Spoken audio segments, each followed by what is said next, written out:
Y a mí también. Una vez más, te urge. Te he observado y la verdad te urge. Y a mí también. Gracias. Puede tomar su lugar, por favor.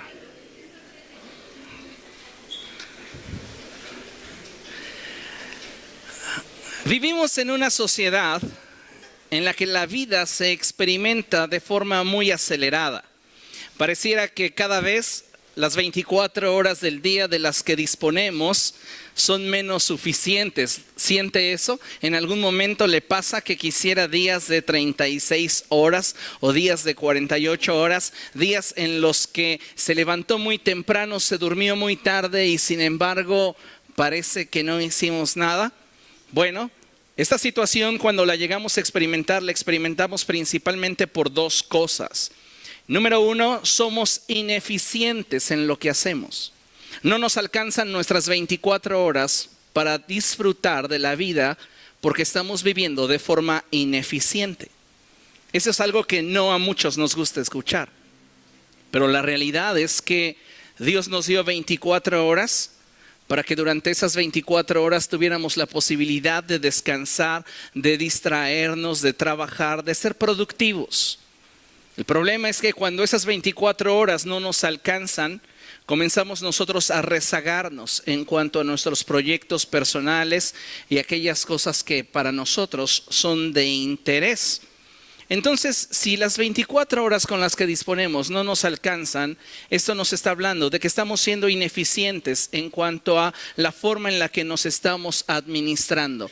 Estamos administrando mal nuestra vida, estamos perdiendo demasiado tiempo, tal vez en algo que no es relevante, algo que no es trascendente o alguna situación que está de alguna forma alejándome de mi propósito diario.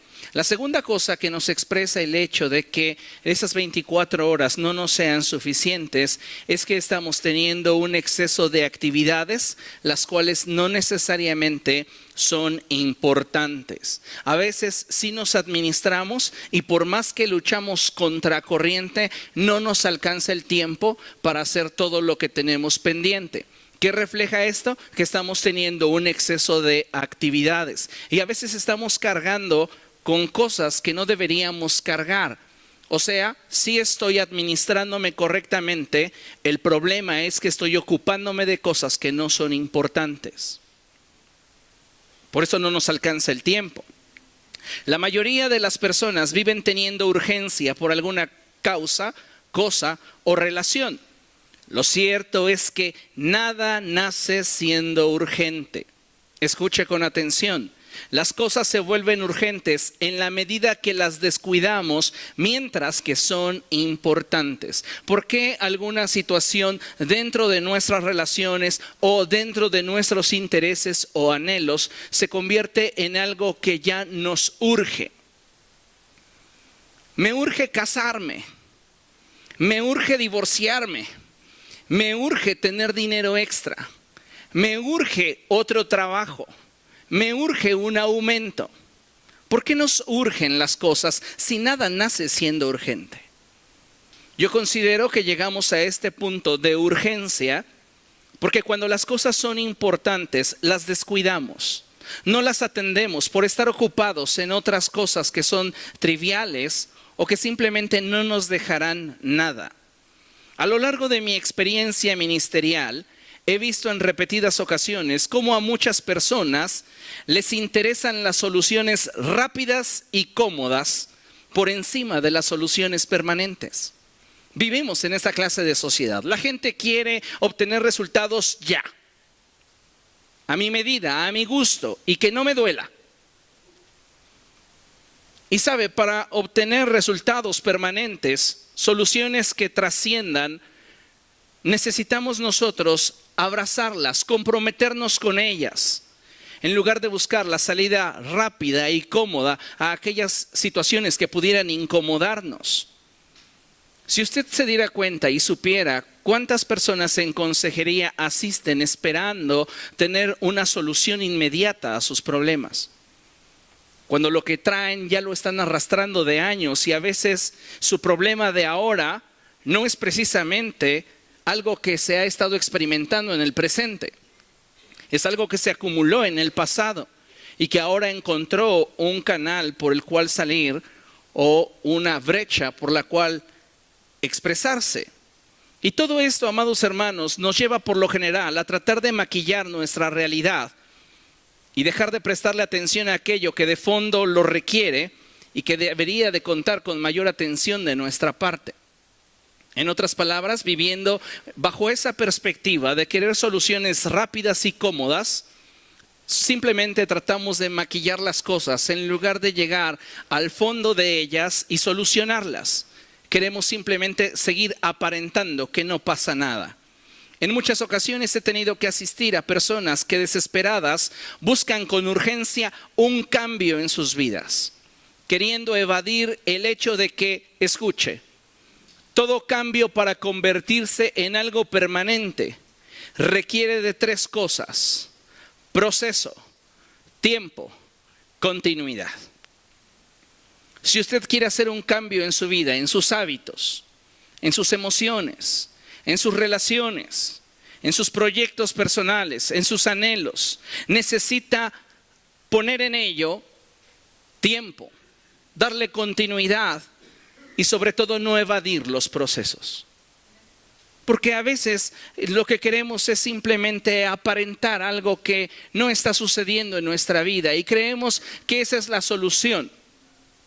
Y no es así.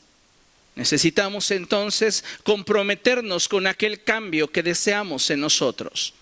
Partiendo de este hecho, considero que la Iglesia de Jesucristo está atravesando por un periodo muy importante en su historia. Periodo en el que cada creyente debe de priorizar aquello que le permita ponerse al día en cuanto al propósito de Dios para cada uno de nosotros. Muchos de nosotros estamos teniendo un rezago espiritual y esa es la realidad. No estamos donde deberíamos estar. Han pasado los meses, han pasado los años y continuamos en el mismo lugar donde comenzamos. A veces pareciera que avanzamos un paso y retrocedemos 3. Y no estamos realmente consolidándonos en la fe. Y no solamente esto es el reflejo de una pésima organización personal. También hoy nuestra sociedad ha sido afectada por 2 males que contaminan fuertemente la fe de muchos. Y son la apatía y el egoísmo. De tal manera que las personas se enfocan en aquello que puede proveerles un momento. Para muchas personas hoy día es más importante un momento que algo permanente en sus vidas. Buscan más y con mayor determinación un momento que permanencia. Por esto es que hoy la gente está impregnada, llena de apatía y egoísmo, porque para obtener un momento de alegría, paz, estabilidad, riqueza o emoción, no necesitas comprometerte con ello. Pero cuando tú quieres que algo permanezca en tu vida, tienes entonces que trabajar por ello y cultivarlo. Porque de otra manera, entonces, esto que anhelas en tu corazón no será permanente. Lamentablemente vivimos en una sociedad en la que a muchos les interesa solo los momentos y que la vida pues vaya dando de sí. No tenemos un plan a corto, mediano y largo plazo respecto de aquello que anhela nuestro corazón. No tenemos una estrategia para alcanzarlo. No tenemos medidas de contingencia. ¿Qué pasa si? A veces simplemente nos dejamos ir. Y algo que quiero que sepa es que nadie que no sea diligente en trabajar por lo que anhela merece disfrutar lo que sueña tener. Lo voy a repetir. Nadie que no sea diligente en trabajar por lo que anhela merece disfrutar de lo que sueña tener. Todos nosotros como seres humanos y como pueblo de Dios tenemos muchas necesidades, muchos deseos y anhelos. Pero la pregunta es, ¿qué tan comprometidos estamos con lo que deseamos alcanzar? ¿Qué es lo que quieres tener? ¿Qué tan comprometido estás con eso? O a los primeros obstáculos simplemente te vas a dar la vuelta y vas a escapar.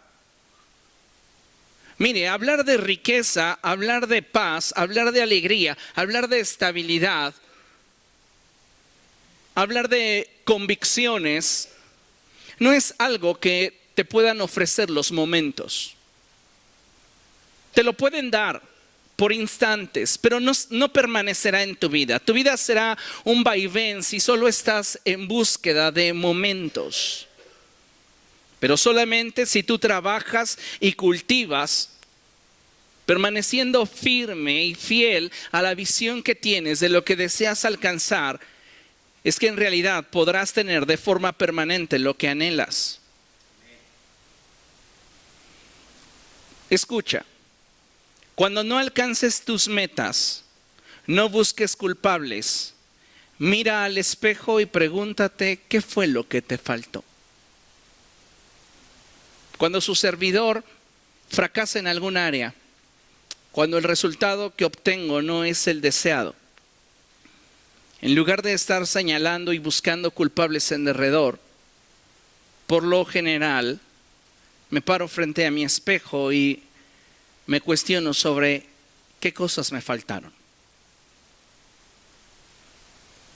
Porque yo no soy capaz de responsabilizar a alguien más sobre el destino que yo deseo. Y si yo invertí, si yo determiné una dirección para mi vida y no resultó, entonces el único responsable soy yo.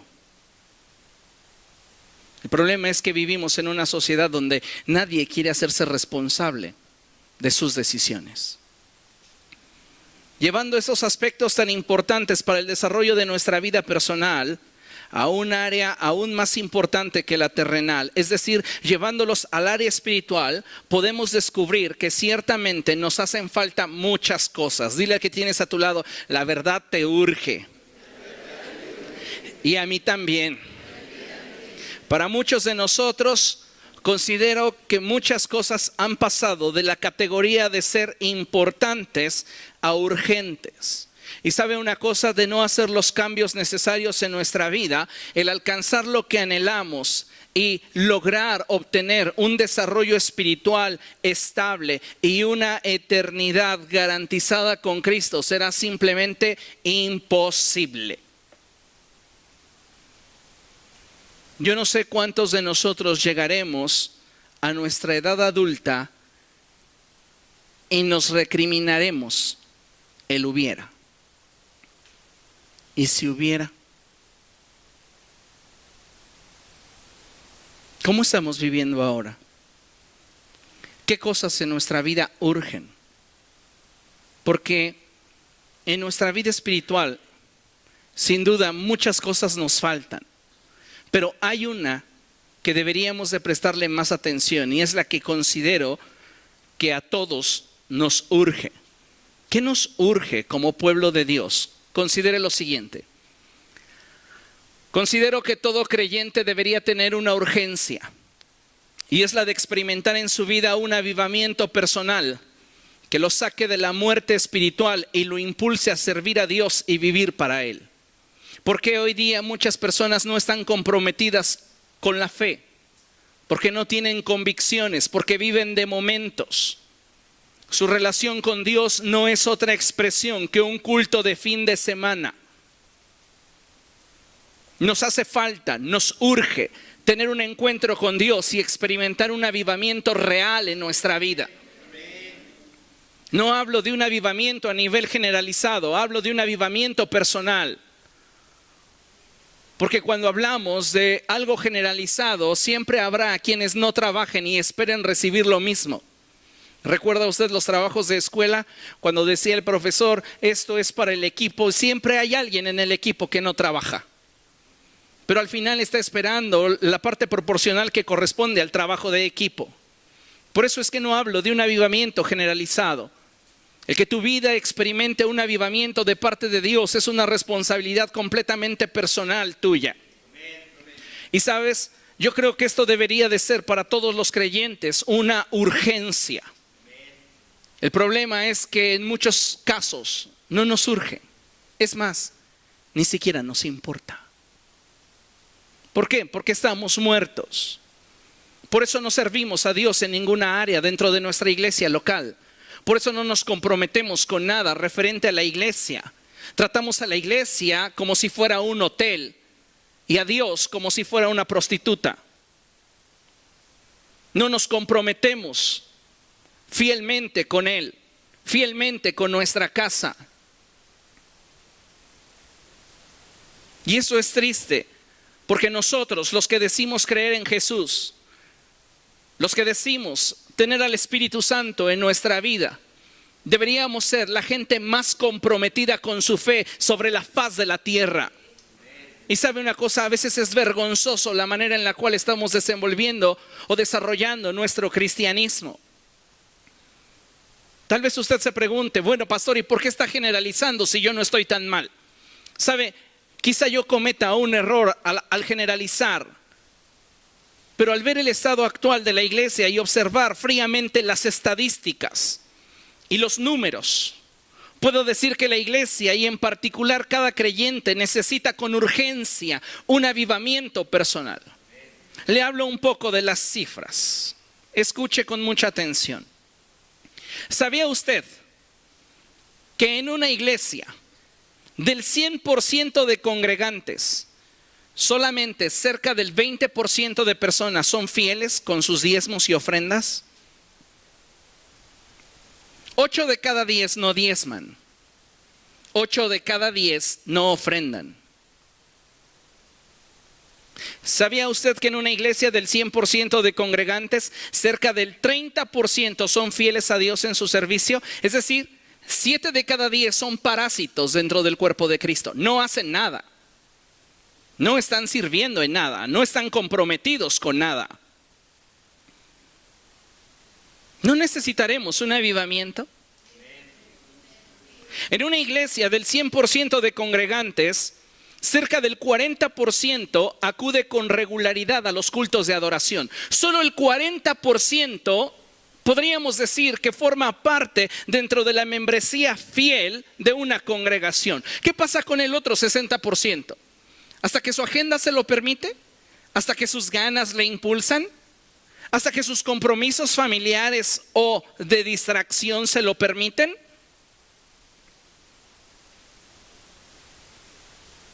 En una iglesia del 100% de congregantes, cerca del 50% tiene relaciones fraternales dentro de la iglesia. Es decir, solo la mitad se relaciona con un amor fraternal, puro y sincero.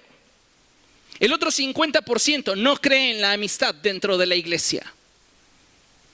Tienen amistades inconversas, con las cuales prefieren cultivar sus relaciones. Y sabe una cosa, llevan vidas corrompidas, porque la influencia que permiten en sus corazones no tiene el nivel de espiritualidad que pudiera llevarlos a un nivel más alto. En una iglesia del 100% de congregantes, cerca del 80% jamás han tenido consejería pastoral. ¿Se da cuenta de la gravedad de nuestras cifras? El 80% de las personas que asisten a una congregación les gusta darse topes contra la pared. Son sabios en su propia opinión.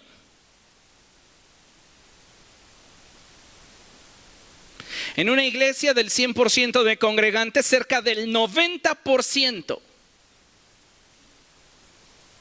jamás ha tenido una experiencia del bautismo en el Espíritu Santo y no tienen dones espirituales.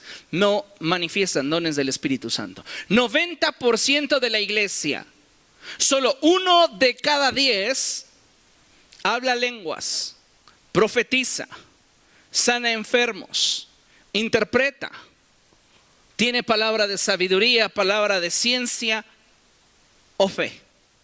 ¿Qué hay de los demás? Solo 1 de cada 10 ha experimentado el fuego del Espíritu Santo en su vida.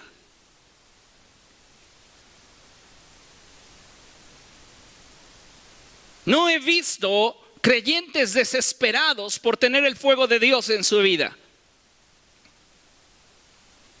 Gente que diga, Señor, voy a proclamar un ayuno y no voy a dejarlo hasta que me visites y transformes mi manera de ser, mi manera de pensar, mi manera de sentir.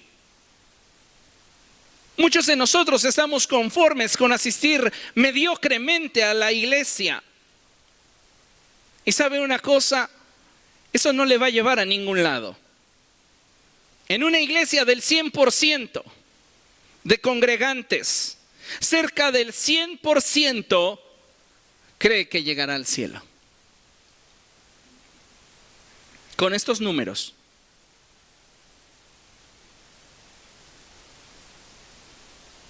Raro es el que, como aquel publicano, viene a Dios y con temor levanta su vista al cielo y dice, ten misericordia de mí. La gran mayoría dice, yo voy camino al cielo. Oye, pero estás viviendo mal. Ya Cristo me salvó.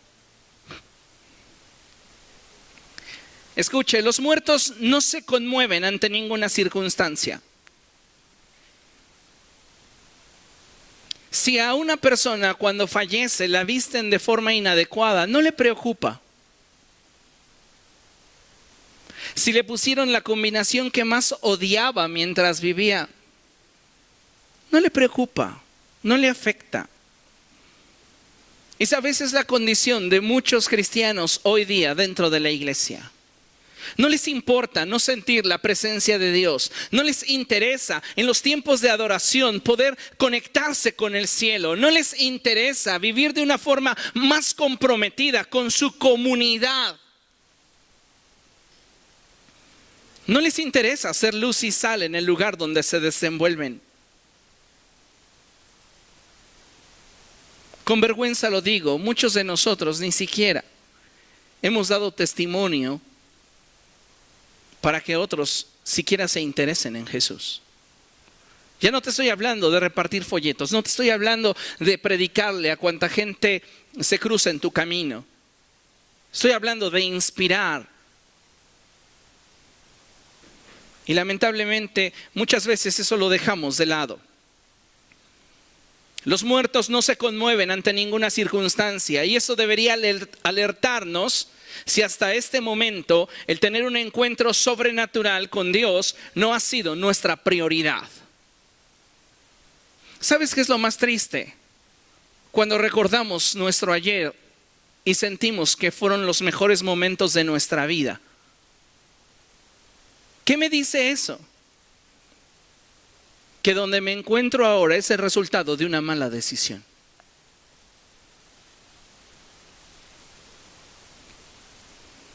Y algunos de nosotros solo recordamos los días de avivamiento en nuestra vida porque los perdimos. Porque dejamos de interesarnos en avivar el fuego del don de Dios en nosotros. No sé qué haya pasado en tu vida. No sé qué haya sucedido en tu andar. Pero una cosa sí es segura, si perdiste el fuego y la pasión por el Espíritu Santo, es tu responsabilidad recuperarlo.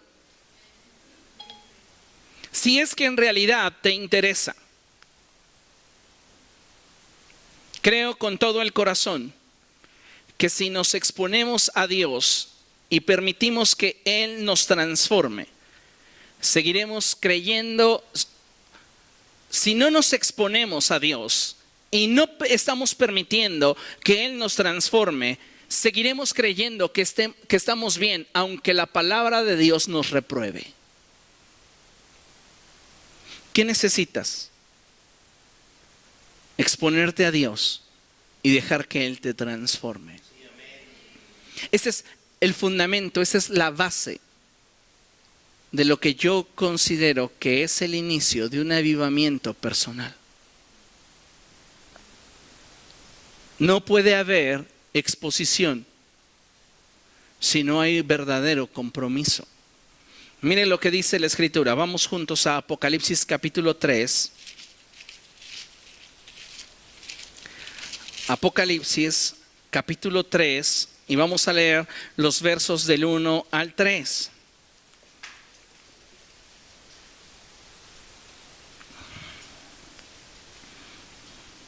¿Lo tiene? Apocalipsis 3, versos del 1 al 3, dice la escritura así. Escribe al ángel de la iglesia de Sardis. Eso dice el que tiene los 7 espíritus de Dios y las 7 estrellas. ¿Quién está hablando? El que posee la plenitud de la divinidad. Y la escritura enfatiza que Cristo es en quien habita corporalmente la plenitud de la deidad. Entonces, ¿quién está hablando? Es Jesús. Y él le dice a la iglesia de Sardis: conozco tus obras. Tienes fama. Diga conmigo, fama. Fama. Fama. Fama. Tienes fama de estar vivo, pero en realidad estás muerto. ¿Recuerda un dicho que decía por ahí: cría fama y échate a dormir? A veces se nos juzga en razón de la fama que hay en torno a nosotros y no necesariamente en razón del hecho. Esta iglesia tenía fama de ser una iglesia viva. Era reconocida en su entorno por todo aquello que en su momento ella realizó por la causa de Cristo. Pero el Señor no se dejaba impresionar por lo que esta iglesia había adquirido con el paso del tiempo, ese reconocimiento.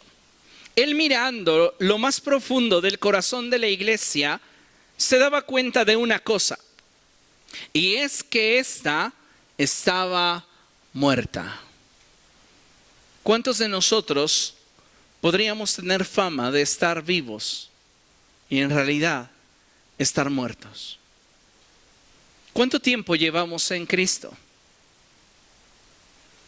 ¿Es el mismo tiempo que llevamos viviendo en Él? ¿O estamos muertos considerando que estamos en Cristo? Porque son dos cosas diferentes. Yo puedo considerar en mi mente que estoy en Cristo porque participo de una religión, porque trato de apegarme a las reglas que en mi iglesia me establecieron, pero fuera de esto yo no tengo una relación con Dios. Así que puedo tener fama de estar vivo, pero en realidad estar muerto. El Señor continúa hablándole a la iglesia y le dice: despierta, reaviva lo que aún es rescatable, pues no he encontrado que tus obras sean perfectas delante de mi Dios. Así que recuerda lo que has recibido y oído, obedécelo y arrepiéntete.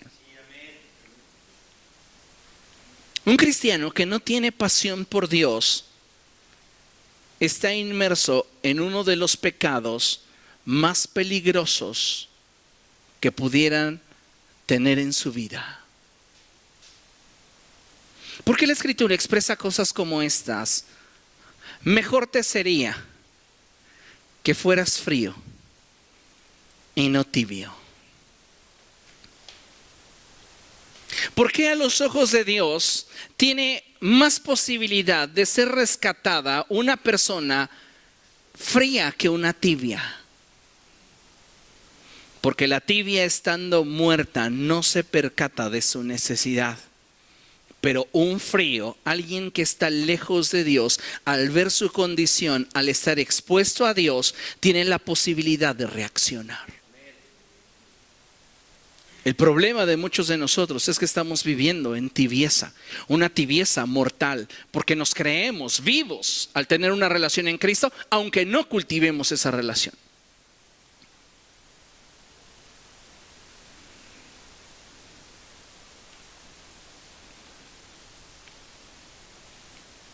Dice la palabra de Dios: despierta, reaviva lo que aún es rescatable, pues no he encontrado que tus obras sean perfectas delante de mi Dios. Así que recuerda lo que has recibido y oído, obedécelo y arrepiéntete. Si no te mantienes despierto, cuando menos lo esperes, caeré sobre ti como un ladrón. Por este motivo, amados hermanos, es que considero que te urge. Dile a la persona que tienes a tu lado, de verdad, sí te urge. Y a mí también. Nos urge. ¿Qué nos urge?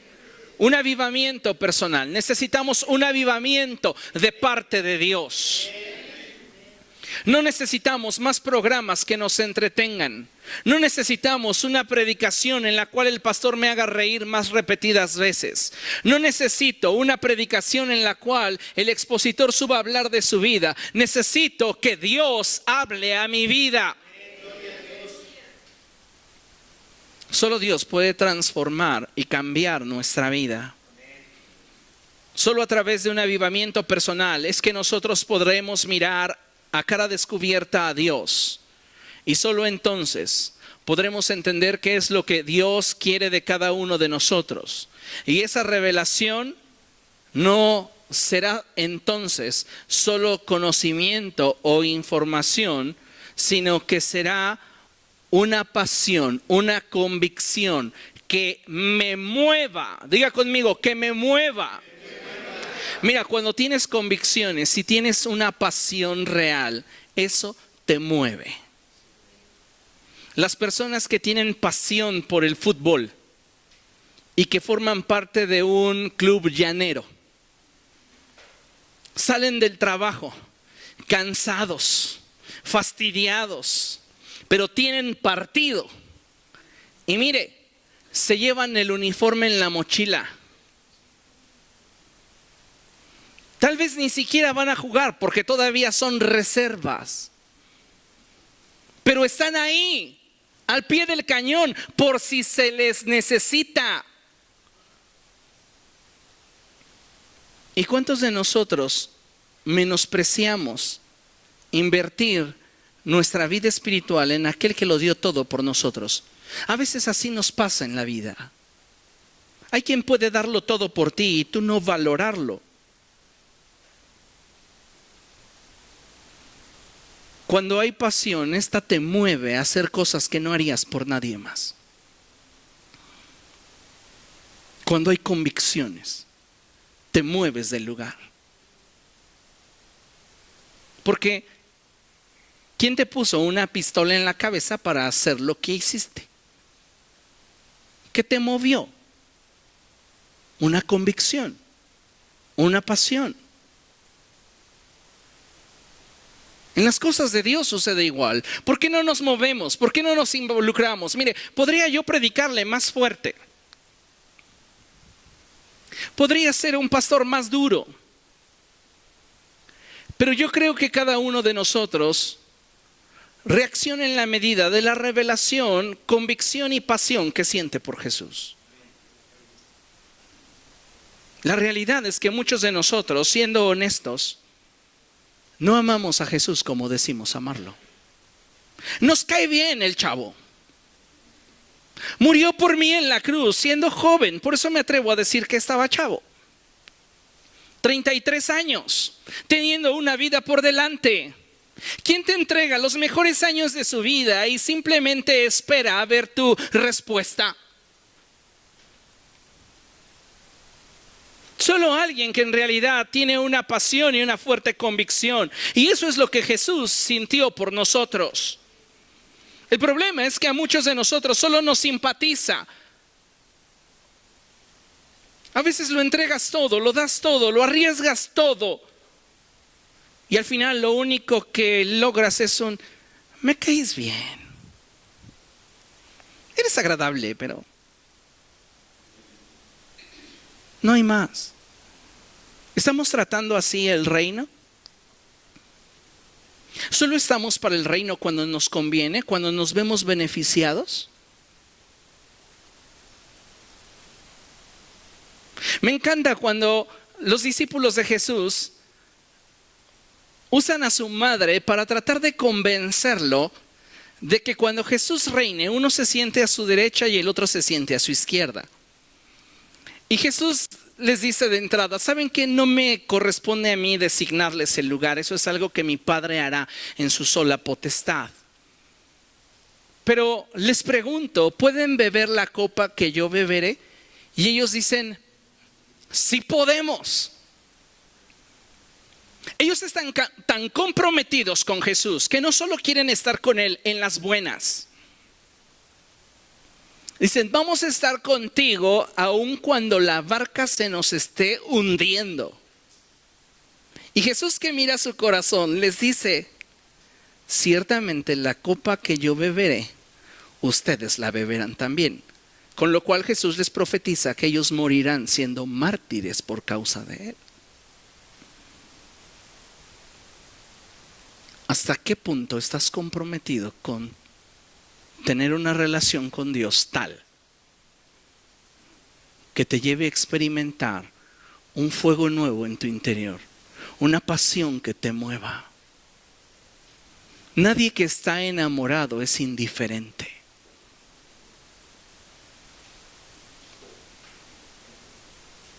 Nadie que siente pasión es apático. Me encanta un meme que encontré en Facebook, que es de mis favoritos, ¿sí? Está un amigo diciéndole al otro, ¿por qué si dices ser mi amigo no le das like a mis publicaciones? Subí una foto mía y solo obtuve 3 likes. Y su amigo le comenta y dice, es que cuando tú publicaste yo creé esas 3 cuentas para darle like a tu foto. Me encanta porque la amistad la ves en cosas sencillas, simples, superficiales, y el compromiso no solo trasciende a lo superficial, va más allá, de tal modo que tanto en la paz como en las turbulencias sabrás que esa gente está. Y el problema hoy día es que la iglesia solo quiere estar en la comodidad. Nos parecemos tanto a aquellos discípulos que estando con Jesús en el huerto, después de que lo aprendieron, huyeron. Es más, la escritura dice en el Evangelio de Marcos que uno de ellos le gustaba dormir desnudo. Si usted no ha leído esa parte, lea la Biblia. Pero tal vez hacía por esas fechas mucho calor, no sé, pero le gustaba al natural. Y cuando aprendieron a Jesús, fue el último en darse cuenta. Pedro, ya saben, reacciona violentamente, le corta la oreja a uno de los soldados. ¿Cómo se llamaba ese soldado? Ah, sí, están leyendo. Ok. Y le corta la oreja, se hace todo el alboroto. Jesús sana a este hombre y aquel de repente despierta y dice, ¿qué onda? Al darse cuenta que está rodeado de soldados y que lo agarran, prefiere dejarles la sábana y echarse a correr como loco en medio del huerto. A veces cuando atravesamos por momentos de estrechez, lo que más se expresa en nuestra vida es nuestra falta de compromiso hacia lo que un día dijimos amar. Prefirió dejar aquello que le protegía, haberse involucrado con Jesús.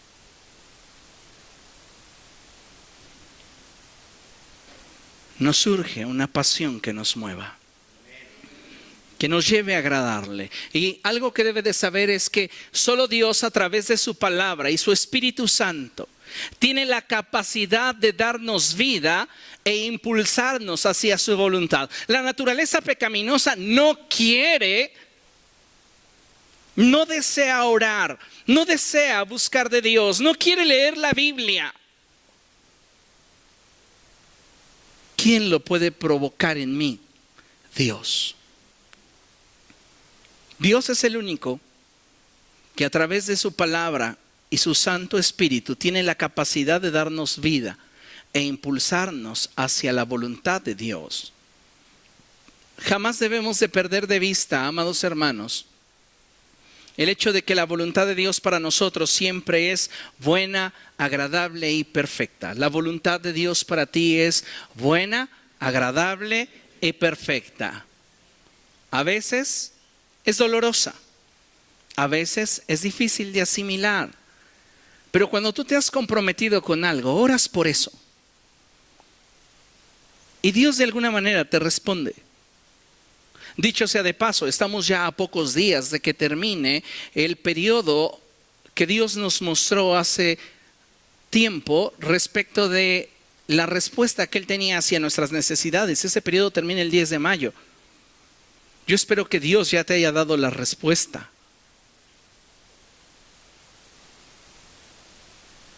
Pero si no lo ha hecho, has demostrado entonces falta de interés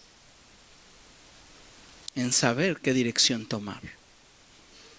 Algo que debes de tener siempre claro es que, escucha, solo Dios puede cambiar, ponga mucha atención, tu apatía por expectativa,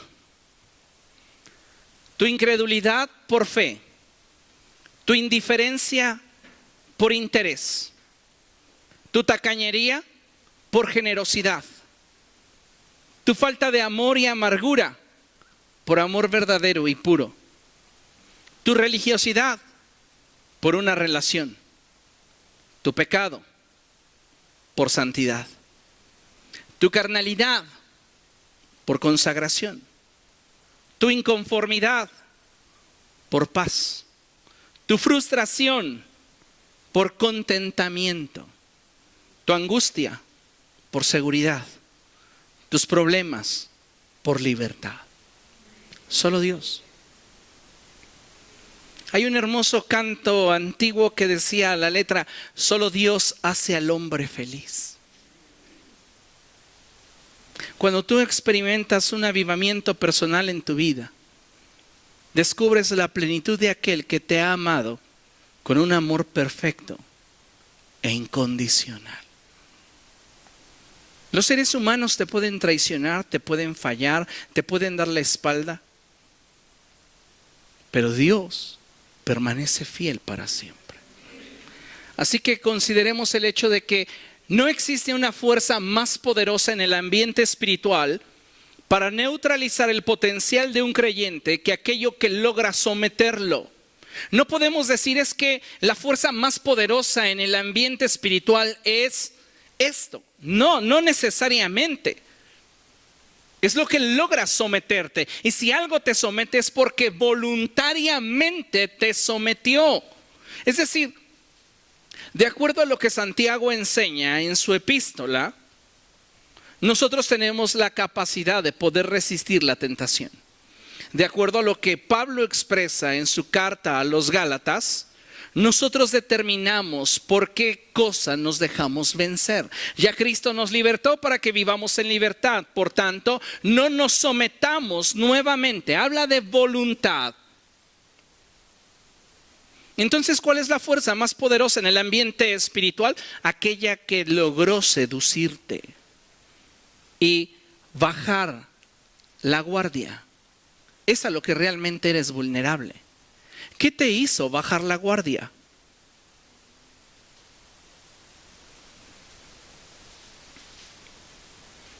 Sin embargo, Dios es fiel para deshacer toda obra de pecado y proveerte libertad y una nueva oportunidad. Solo Dios puede darte esa libertad y esa nueva oportunidad. Acompáñeme a Ezequiel, capítulo 37. Ezequiel, capítulo 37, versos del 1 al 10. Cuando lo tenga, dé gloria a Dios.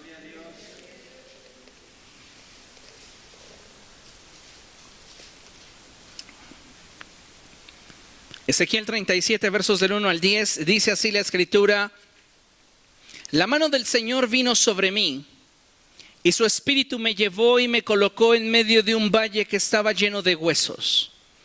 Me hizo pasearme entre ellos y pude observar que había muchísimos huesos en el valle, huesos que estaban completamente secos.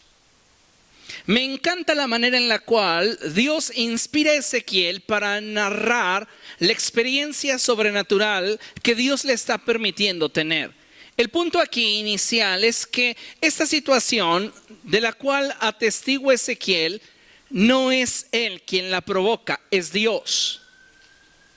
Dios puso su mano sobre Ezequiel y lo llevó a un punto en el cual él pudo ser testigo de una realidad espiritual.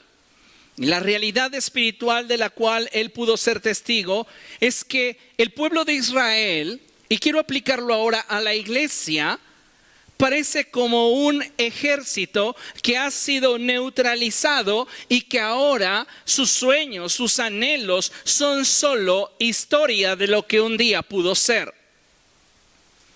Es terrible cuando algo que nosotros anhelamos, algo que deseamos, algo por lo cual trabajamos, pasa de ser una realidad a ser historia.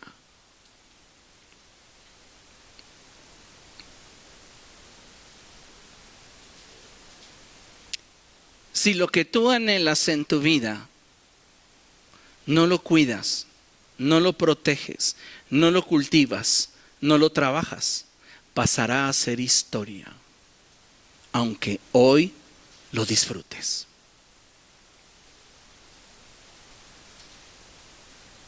Al final del verso 10 dice que se levantó un gran ejército. Entonces lo que está viendo Ezequiel en la visión son las historias de un ejército. Son los restos de algo que pudo ser y no fue. ¿Cuántos de nosotros en nuestra vida hemos tenido que hacer que sucesos, experiencias que son parte de nuestra realidad se conviertan en historia porque simplemente no tenemos lo que se necesita para mantenerlas con vida?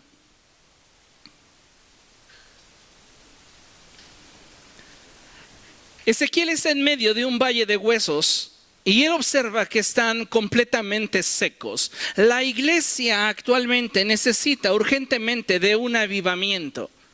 ¿Por qué? Porque dadas las estadísticas, dadas los números, estamos viviendo nosotros de una forma precaria y estamos desarrollando nuestro evangelio de una manera muy pobre, ajena a lo que en realidad Jesucristo planeó para la iglesia. Jesucristo le dijo a sus discípulos antes de ascender a la gloria del Padre: pero recibirán poder cuando haya venido sobre de ustedes el Espíritu Santo. Y entonces me serán testigos. Pero ¿qué encontramos ahora? Un valle de huesos secos. Una iglesia que no tiene vida. Que sí tiene muchas reuniones, que sí tiene muchos programas, que sí tiene mucha asistencia social, pero no tiene vida.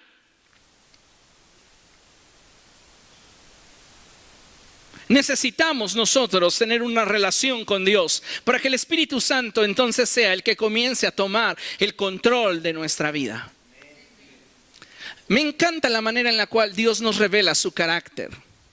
Y Dios siempre va a probar a quienes ha escogido para tener cerca. Y generalmente Dios les hace preguntas. Y está Ezequiel en medio del valle. Y la pregunta que le hace Dios a Ezequiel le dice: hijo de hombre, ¿crees que vivan? ¿Tú crees que vivan? Ezequiel conoce a Dios y sabe que Dios es impredecible. Y entonces Ezequiel, para no entrar en honduras o en detalles, ¿qué tal si respondo así y luego me va a recriminar? Dice: Señor, tú lo sabes, para ti nada es imposible. Entonces me dijo: profetiza sobre estos huesos y diles: huesos secos, escuchen la palabra del Señor. ¿Qué es lo que provoca un avivamiento al interior de la iglesia? Que la iglesia comience a escuchar la palabra del Señor. La fe viene por el oír la palabra de Dios. El problema es que no estamos escuchando. Hay personas que cuando discuten no escuchan la contraparte, solo están argumentando en su mente la manera de ganar el debate. No estás escuchándome. Y como no me estás escuchando, entonces al final no tiene caso discutir. ¿Comprende? Entonces, si queremos que la iglesia venga a la vida que procede de Dios, la vida del Espíritu, la iglesia tiene que comenzar a abrir su oído a la voz de Dios.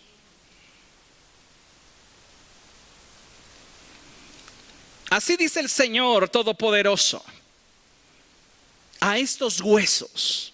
Cuando Dios habla, habla a tu necesidad. Yo les daré aliento de vida y ustedes volverán a vivir.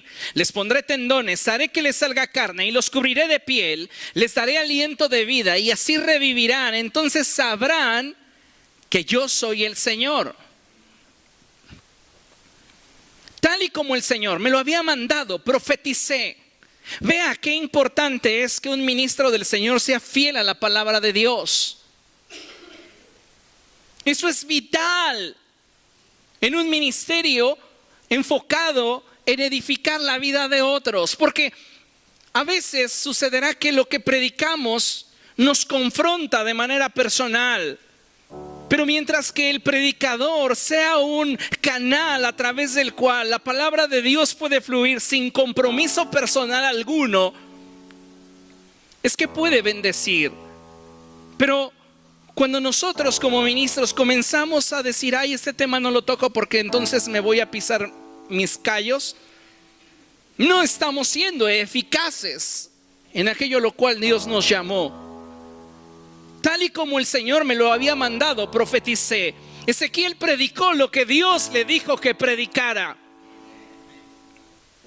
Y mientras predicaba, se escuchó un ruido que sacudió la tierra y los huesos comenzaron a unirse entre sí. Algo que va a provocar un cambio al interior de la iglesia de manera personal. Algo que va a romper mis prejuicios, mis barreras personales. Algo que va a permitirme abrirme a la unidad por la cual Jesús oró en San Juan 17. Es el escuchar la palabra de Dios, porque nada puede cambiar tu manera de pensar como lo puede hacer la Escritura.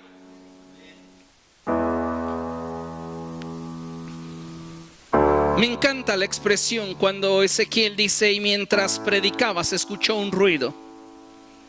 La traducción amplia para esta palabra, ruido, proviene de una expresión hebrea que refiere tres cosas. La primera de ellas es rugido. La segunda de ellas es canción. Y la tercera de estas es como aquel que habla con poder. Cuando Dios comienza a hablar, su autoridad se percibe en la atmósfera de la iglesia, porque es comparable al rugido de un león. ¿Sabe cómo se puede caracterizar la vitalidad, la salud de un león? Por su rugido. ¿Hasta dónde llega la influencia de un león? Hasta donde se alcance a escuchar su rugido.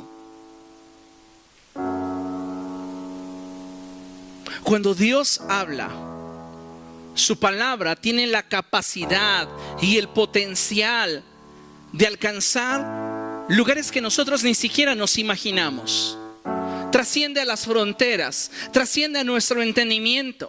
Y ese rugido establece el reino de Dios donde quiera que llega. Y es canción para quienes la necesitan.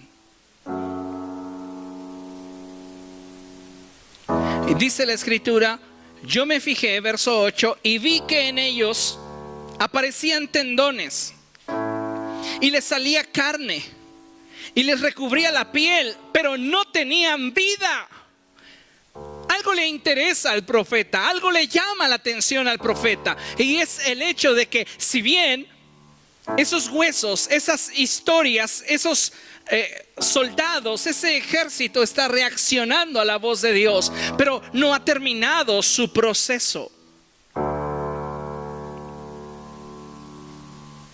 Necesita el Espíritu en él. Diga conmigo, necesitamos el Espíritu en nosotros. Porque podemos contar con todo lo que externamente se nos pida, pero mientras que el Espíritu no esté en nosotros, no seremos un ejército viviente.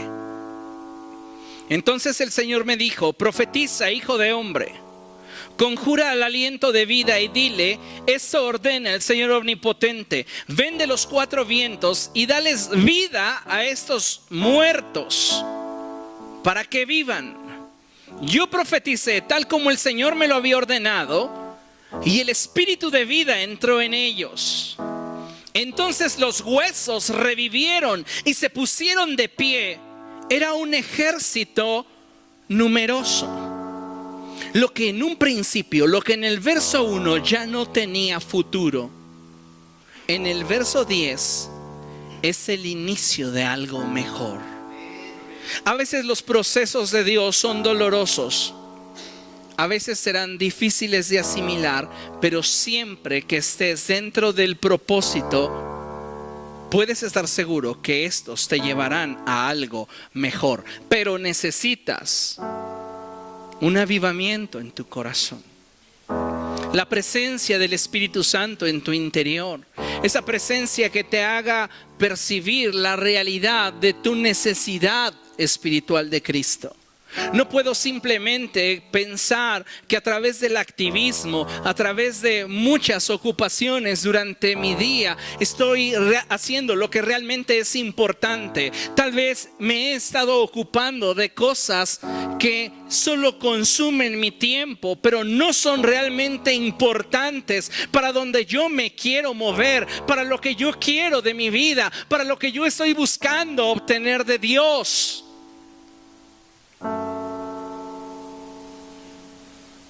Si algo deberíamos buscar con toda solicitud, es tener un encuentro diario con Jesús, un encuentro personal con Él, y que el fuego arda en nuestro altar.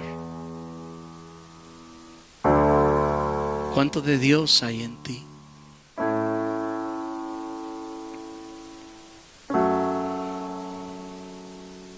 Solo a través de una completa exposición a Dios podremos llegar a tener verdadera intimidad y entonces experimentar el avivamiento más grande jamás imaginado.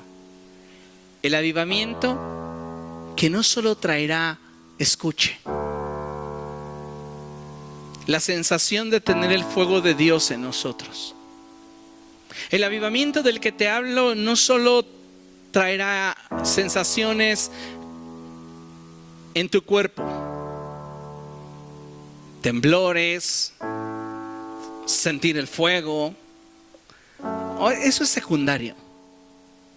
El avivamiento del que hablo no solamente trae la manifestación de los carismas de Dios, algunos de los dones espirituales. No podemos decir: lo logré porque ya ahora hablo lenguas, porque ya ahora soy sensible a la voz de Dios y puedo percibir su voz cuando Él está hablando a la iglesia y profetizo.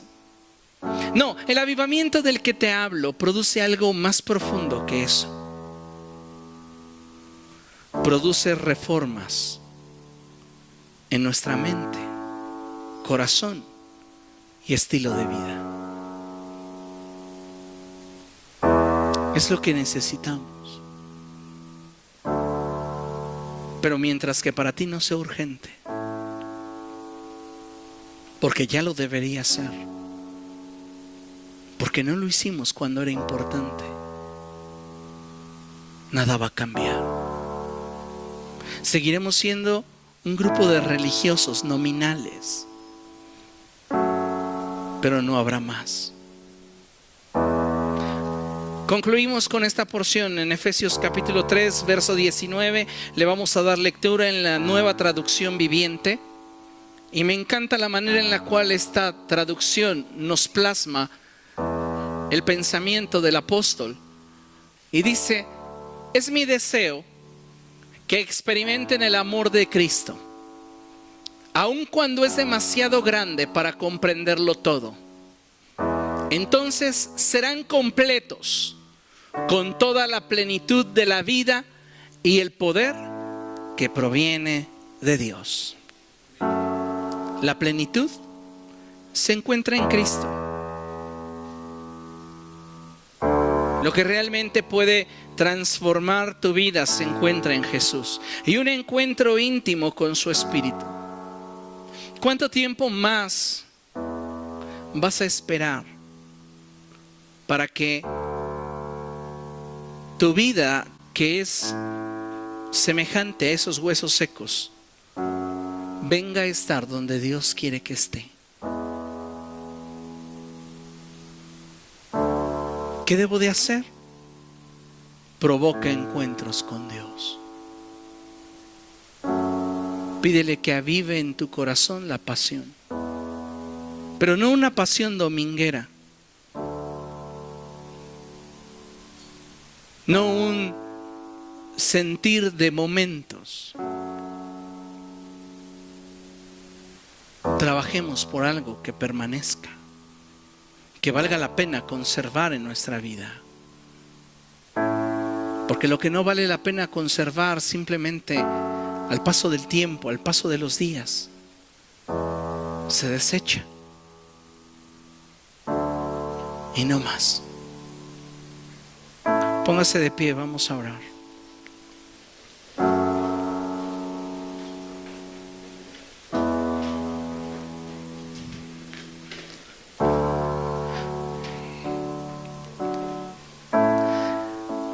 Padre, en el nombre de Jesús, venimos delante de ti, Señor, rogándote que avives el fuego del don de Dios que hay en nosotros.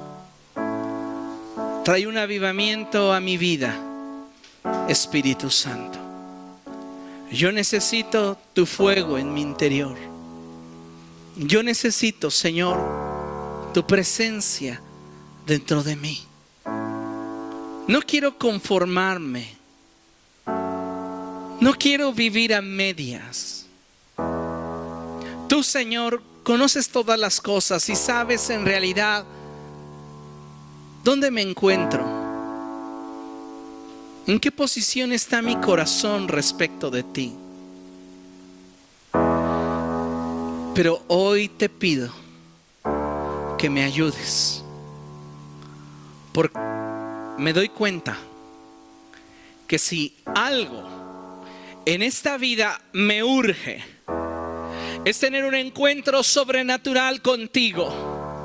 Si algo en esta vida necesito, es encontrarme contigo, es estar contigo, es volver a sentir esa pasión que en un principio sentí. No quiero tener momentos contigo. Quiero construir algo permanente. Sé que lo has dado todo por mí, oh Dios. Y sé que si esto no ha funcionado es por mí. Perdona mis faltas y ayúdame. Ayúdame.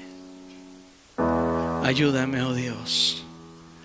Ven, Espíritu de Dios.